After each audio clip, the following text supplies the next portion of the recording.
চলো এই মানি প্ল্যান্টটা কিভাবে বানালাম সেটাই আজকে শেয়ার করি।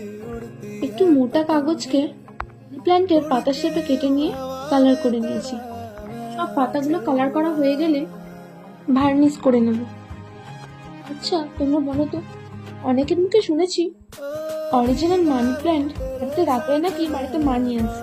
এটা কি সত্যি? সে যাই হোক, আপাতত এখন মানি প্ল্যান্টটা বানিয়ে নিই।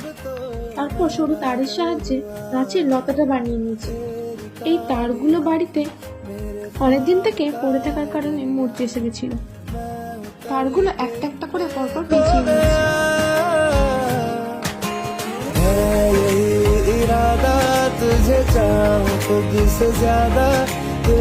এইসব পাতাগুলো অ্যাড করার পর আমার হাতের অবস্থা দেখা কি হয়েছে। এটা তো কমপ্লিট হয়ে গেছে। এই পর্যন্তই, টাটা।